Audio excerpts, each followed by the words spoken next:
Alright guys, so just a little bit of background. I took over this pool in 2018. This is not a private pool. It's a community pool. Well, not open to the public. Of course, you're going to have to pay to get in.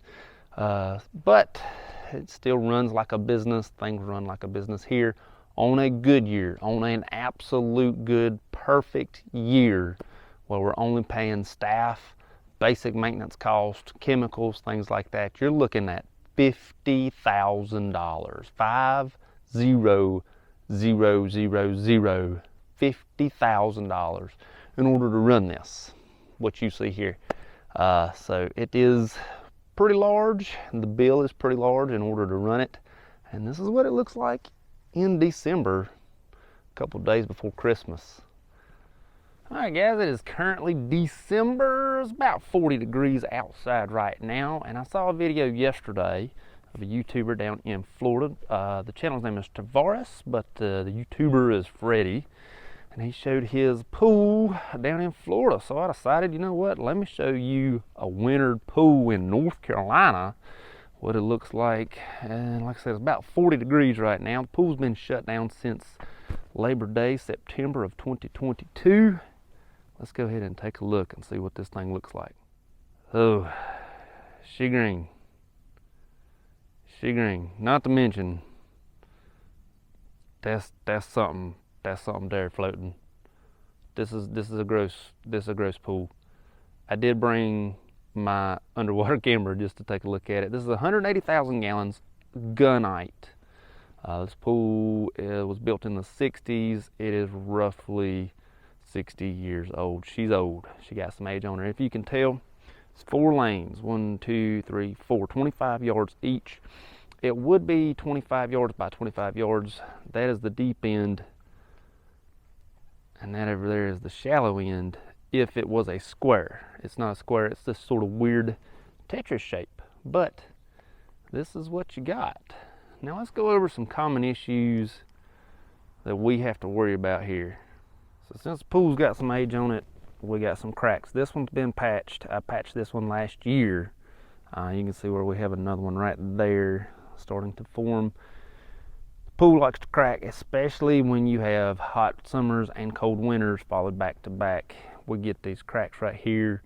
You got to get them fixed, and you got to get them fixed by somebody who knows what they're doing, not just by someone who says, oh, I can fix that. A huge issue we have with the gunite is these steps right here, because they have to physically come all the way out of the pool, and there's basically a hole right there where that's at, and then you put in another plastic step. It takes a good bit to get that in there.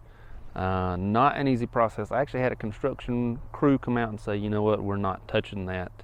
You got to get somebody else. You really got to get somebody who knows what they're doing to do them steps like that. Let's take a look at some more cracks that we're going to have to worry about sometime soon.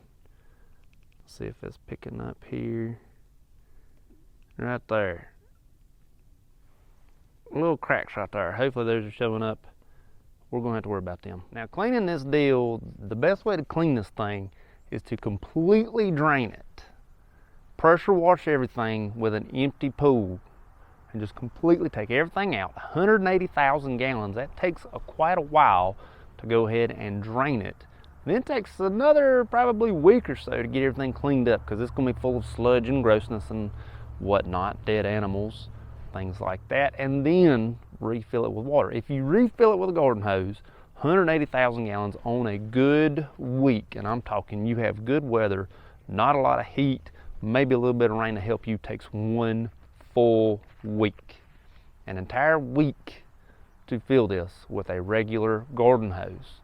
Luckily, we have the ability to sort of rent a hydrant, and it's still thousands of dollars to refill this, and still takes about 2 days, even with a fire hydrant.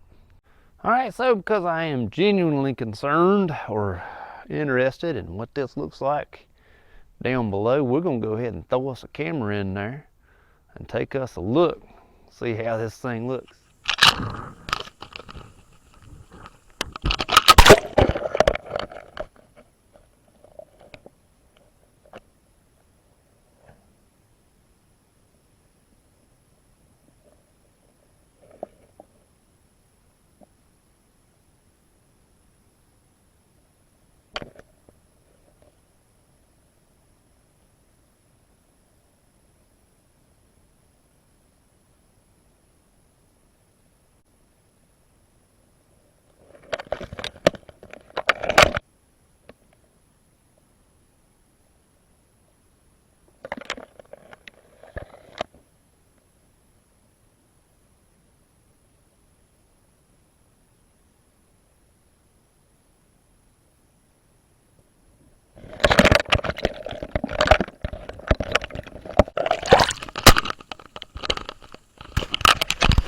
So I am excited to get home and take a look at what the camera captured in the water.